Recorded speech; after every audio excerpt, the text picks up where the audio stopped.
Good morning and welcome to Wake Up Wichita, the show where we're keeping you caught up, laughing a little, and getting your day started right here in the Air Capital. I'm Kayla G, and this week we're talking local events, what's trending online, and a few stories that definitely woke us up before the coffee kicked in. This week we've got this. Often when we know that we have an appointment to see either a therapist or psychiatrist, we already automatically have a sense of relief. Food is the whole reason that it brings people together, so why not celebrate and eat everything on the menu? All that and more right here on a show we like to call Wake Up Wichita. Fans of When Calls the Heart are finally getting the backstory, and it's a pretty big one. Hope Valley 1874 is now streaming, taking us to the very beginning of the town and the people who pretty much built it. We're joined by Bethany Joy Lenz and Jill Hennessy, who play two of the women at the center of it all. And it's great to have you two here. How are you? Hi, so great to be here. All right. Thank you for having us. No worries. I've heard a lot about this. A lot of my fans, or a lot of the people watching, are fans of the show. And for people that do already or are already fans of this world, what's different about seeing Hope Valley kind of at the way beginning? Oh man, I think it's going to be so incredible. I think for people to be able to see this town being built from the ground up. It's something. It's kind of like when you meet a new friend, or fall in love. The more that you find out about the person that you're in love with, you go to meet their family, you go and meet their siblings, you go sit there with their mom and go through the family photo book. Like, that's what we're giving you guys a chance to do as fans of When Calls the Heart. And we really hope to do it justice. And Bethany, your character, Rebecca, is coming into the frontier life from pretty much Chicago life. What kind of adjustment is she dealing with early on? Well, there are several adjustments. The first being that she's been recently widowed. So trying to figure out emotionally where to place her grief while also being in this sort of emergency situation of needing to get her daughter to a safe place. And we don't know exactly why yet. Well, we know, but you're going to find out. And she's got to get across the frontier and get her daughter into a safe place in Canada. So she doesn't have a lot of time for emotional processing. And that's kind of where Hattie Quinn comes in. Jill's character, it opens up, once Rebecca lands, Hattie becomes a source of stability and trust for Rebecca to actually start to learn how to soften and open up. And yeah, she was saying, Jill, Hattie's already part of this community. How would you describe her role in shaping what Hope Valley becomes? Wow. Well, she's Hattie Quinn runs the trading post, and she originally came out with her husband and very small girl at the beginning. And now her daughter is around 20 years old, but she recently lost her husband. So now she's running this trading post by herself with her daughter. And she is sort of the glue that holds the community together. And I think she runs it with a great sense of humor and incredible, direct, no nonsense kind of spirit, and has great connections with the whole community. But then Rebecca starts walking into town with her daughter, riding in a covered wagon.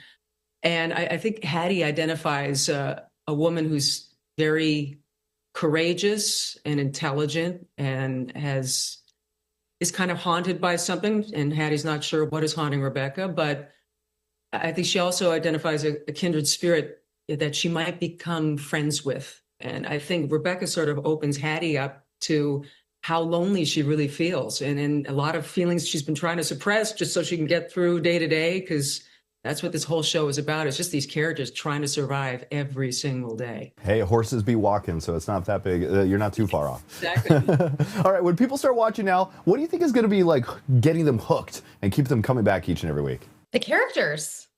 I mean, the setting is amazing, but it's also something that they've seen before, maybe not as broken down, but we are using the When Calls the Heart sets.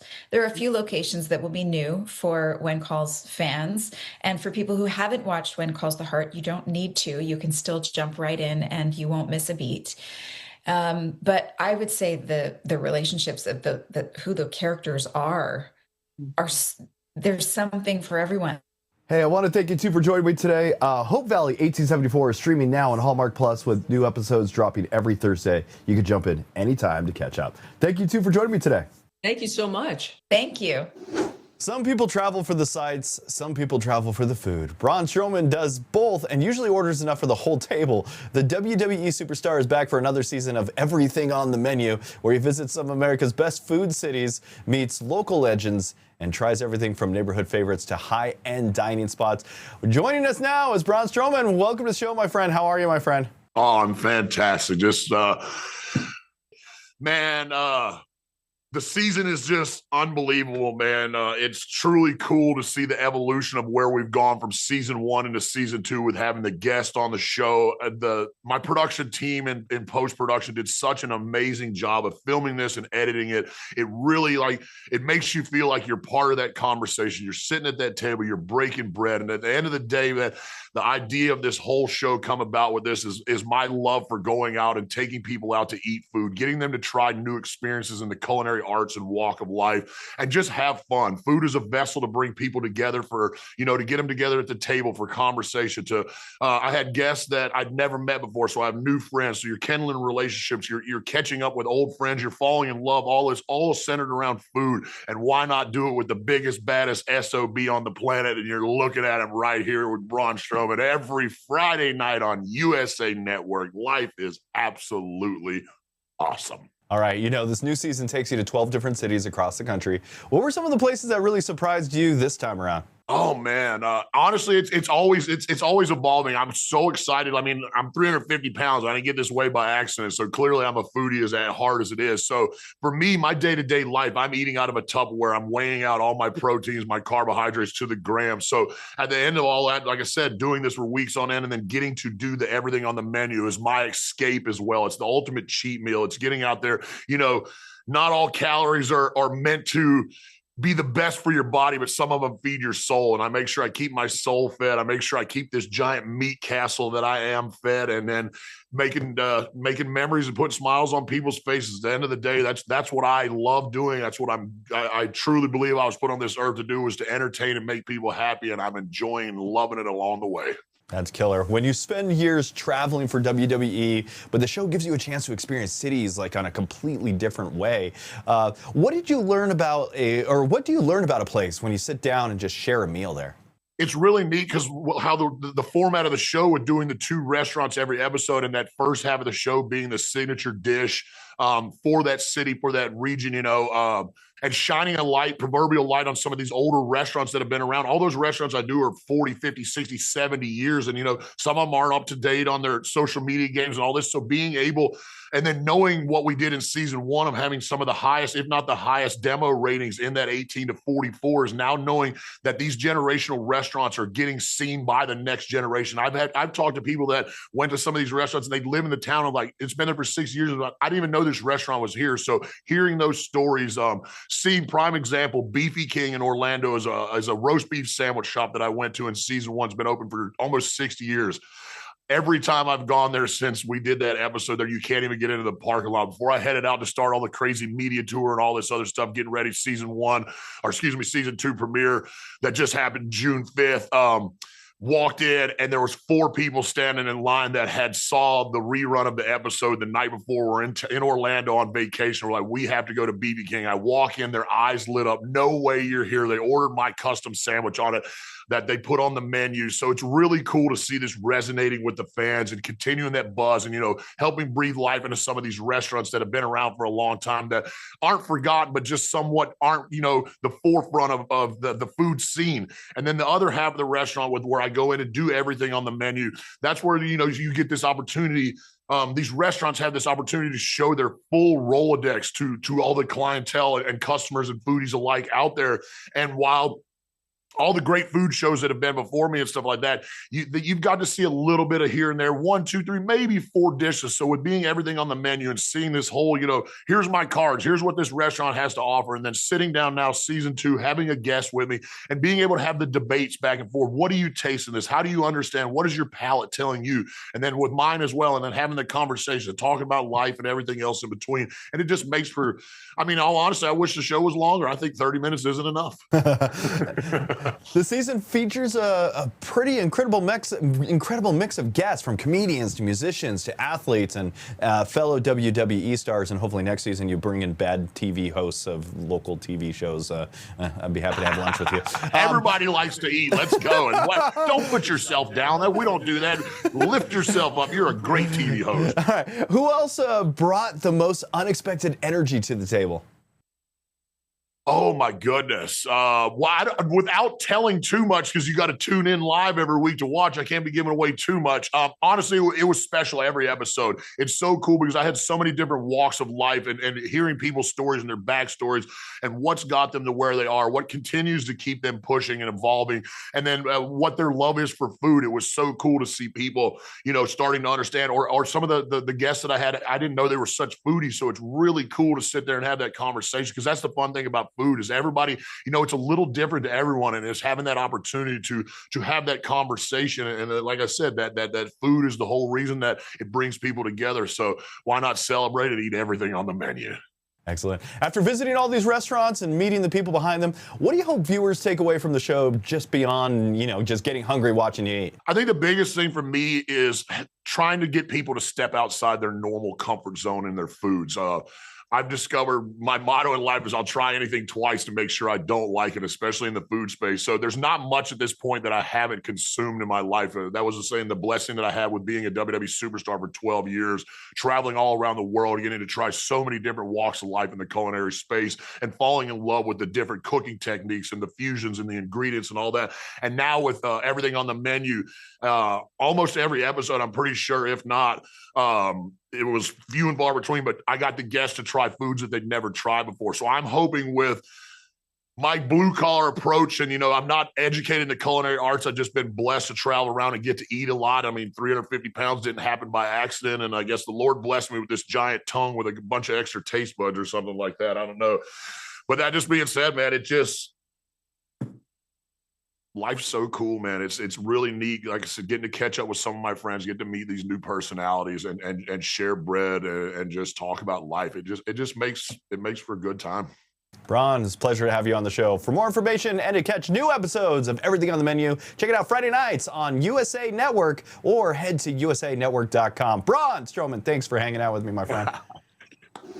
You may not know his name, but if you've ever watched soccer over the past few years, you've probably seen him. Yassine Cheuko became a familiar face protecting some of the biggest stars in the sport. And with the World Cup excitement continuing to build here in the United States, he's giving us a look at what it takes to stay ready in some of the most intense environments in sports. Yassine, it's great to have you with us. How are you, my friend? I'm good. What about you? I'm doing okay myself. People recognize you from those viral moments around the game, but what do most people get wrong about what you actually do? So I'm very happy to do that. I'm doing this job now since 5 years. I'm very grateful. It's a blessing for me to be on the best athlete history. I learned every day. I love him so much. I love my job, and it's amazing for me. I'm living the dream. And you've been around some of the most passionate crowds in sports. What do you think makes soccer fan culture different than anything else? Soccer, it's a very popular sport. Everybody around the world watching soccer. People from Europe, Africa, India, Asia. Soccer, it brings people together. So it's very exciting. And I think it's the most popular sport in the world. Absolutely. When you're in a packed stadium or like a high pressure situation, what are you paying attention to that the rest of us probably don't even notice? So before the game, I always go to the stadium like 10-15 minutes before. I always go to check the sensitive area, sensitive spot, when they can jump easy. So during the game, I'm always focused on this sensitive spot on the players. I don't watch the game at all. Even if you ask me how is the game going, I cannot tell you because I don't know. I just focused on my job, on the crowd and the players. And you're surrounded by elite athletes every single day. What does your own training and preparation look like to stay on that level? I start to train at 13 years old. I'm training now for more than 30 years. I used to be a Muay Thai fighter in Thailand. So training, it's part of my life. I train every day. I eat healthy. I sleep good. And this helps me a lot to keep my mind to keep my mind in peace and to be in peace with people and with my work. And you see nowadays so many soccer players and fans drinking the yerba mate. For someone that has never even tried it, what's the appeal and why has it become part of even your routine? Yerba mate, it's very important for me. I'm drinking this now since 5 years, and yerba mate is a plant from South America, and it gives you focus, it gives you a boost. It's more than a drink. It's something you can share with your family, with your friends, and it's part of my life now. And you're gonna see a lot of soccer players during the World Cup drinking this because it helps you a lot for your performance in the field, off the field. Even if you are not an athlete, if you run a company or something, it's very good for your focus. You should try. I actually love the stuff myself. Well, thank you for sending over one of these little packets for me again. If you want to learn more about yerba mate and traditions behind it, you got to visit yerbamadre.com. Thanks for joining me today, Yassine. Thank you for having me. Have you ever wondered what it takes to turn a classic story into something that feels fresh for a new generation? A Woman of Substance tells a story of Emma Hart, a woman who rises from humble beginnings to become one of the most powerful business figures of the 20th century. So joining us today are Jessica Reynolds and Brenda Blethyn, who play Emma at different stages of her remarkable life. Welcome to the show, you two. How are you? Good, thank you. All right, so for viewers who may not know the story, what is it about Emma Hart that has made a Woman of Substance such an enduring character for generations? Well, it's a wonderful story of rags to riches, really, in a nutshell. A woman who rises from poverty against all the odds to become the richest woman in the world. And she's driven by a sense of justice and to get revenge on people who did her wrong. What she said. And Jessica, we first meet Emma as a young woman with enormous ambition. What drew you to her, and what was the biggest challenge in bringing that version of Emma to life? I think it's just such an inspiring story, and to have a period piece that is also from a working class woman's perspective is quite rare, and to see her kind of grow and evolve into this larger than life version of herself, you know, like I can't imagine her ambitions were to be the richest woman in the world, but it happened for her. And I think that's because of the traumatic background and the difficult background that she comes from, and it just shows the strength of those communities and people from those backgrounds. So that was very alluring, yeah. And Brenda, you play Emma after she's built this incredible empire. What do you enjoy most about stepping into such an iconic role? The costumes, the makeup. After playing DCI Vera Stanhope for 14 years, it's quite nice to get out of the Mac and the hat and the grotty old house she lived in. But she's such an iconic character, and some people would say not particularly sympathetic. I often play sympathetic characters, so this was a bit of a diversion for me, and I thoroughly enjoyed it. Even though you two are playing the same character at different ages, what conversations did the two of you have to make sure Emma felt like the same person throughout her journey? Zero.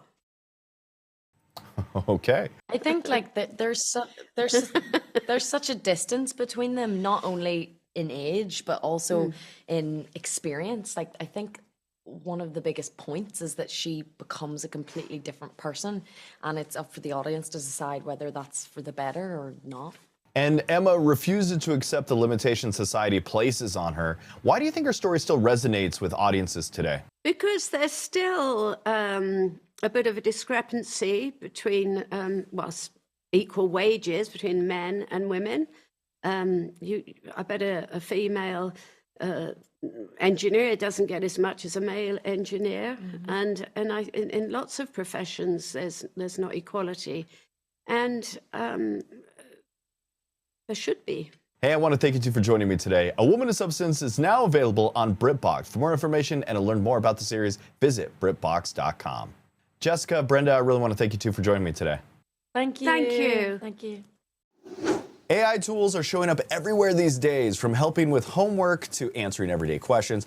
But as more people rely on artificial intelligence, there's also a growing concern about misinformation and knowing what information to trust. Sarah Dooley is an AI strategist, founder of AI Empowered Mom, and someone who helps families navigate this technology in a safe and practical way. Welcome to the show, Sarah. How are you? I'm doing great. Thank you for having me. AI, it's becoming part of like daily life for a lot of people, including myself. So why do you think AI literacy is now such an important part of online safety, especially for parents and some of the older adults? You know, if AI is not already part of your everyday life like it is for you and me, it likely will be soon, whether you're using it to generate information, solve problems, or even get help with daily tasks. According to Cox's research, of the seniors who are already using AI, 42% of them are using it to learn something new or figure things out, which is a great use of these tools. However, as many of us know, AI isn't always right. Sometimes AI tools respond with information that is either inaccurate or incomplete, and that's where risk comes in.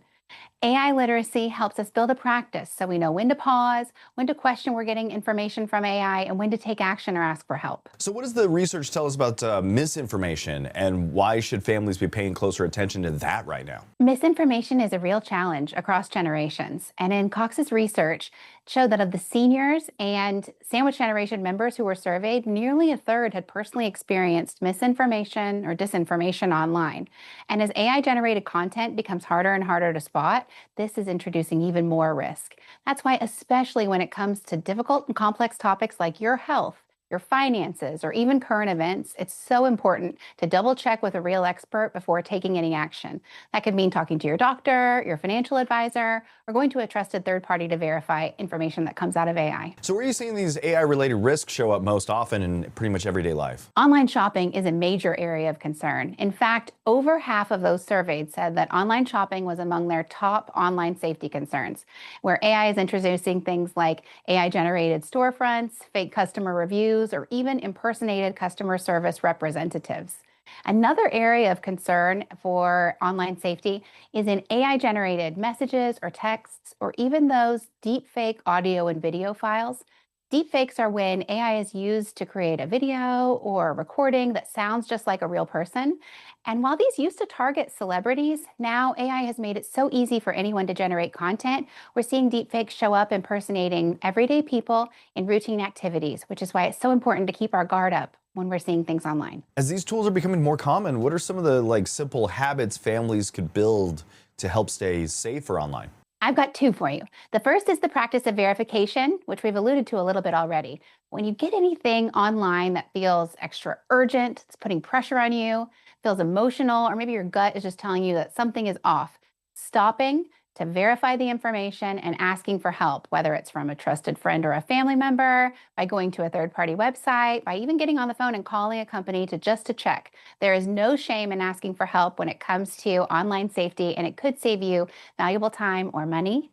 And the second practice that I encourage people to do is work with their mobile service provider, like Cox Mobile, to help you understand the safety settings that are available to you. There has never been a better time to understand safety and privacy settings. And you can visit your local retailer to learn about things like parental controls, spam filters, and those data privacy settings that I mentioned. And for people that want to learn more about AI literacy and digital safety, where can they go for more information?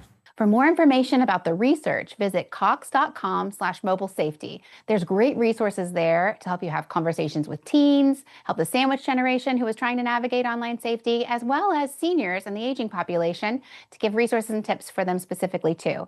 And if you want more information on AI literacy, you can visit my website, aiempoweredmom.com. I have a weekly newsletter and a podcast where I share information just on this topic. Sarah Dooley, I want to thank you for joining me today. Thank you so much. It was wonderful connecting with you.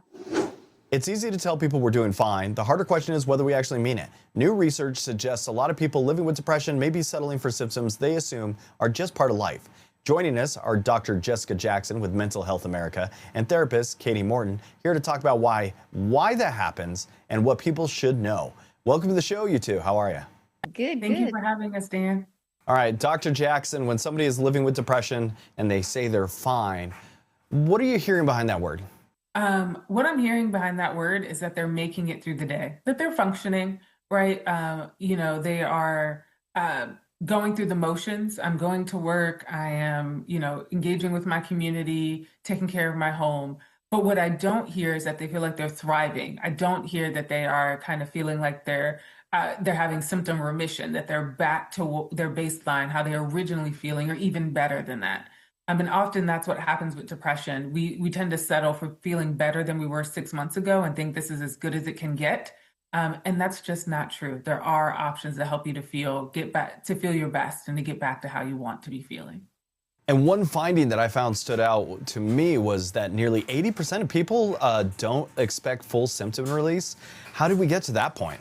Yeah, I think it's incredibly common, Dan, that people, when they've taken all the steps to get a diagnosis, you've talked to your doctor, you've been referred, we go all that distance, and then we feel a little bit better. We think, I'm exhausted, I guess that's as good as it's going to get. And we can think that that's all that's out there to help us. And we can kind of feel like we've exhausted all our efforts. And so a lot of people will think that they can't have full remission. They'll think that just quote unquote better or just fine is enough. And so I think that's why we're seeing that. I also think some people can feel a little guilty. If you're getting treatment, we can think that, they're doing the best they can. My doctor told me this is what would work. And so we can just assume that's all there is. And if somebody's thinking, I'm getting by, but I don't feel like myself, what's a practical first step?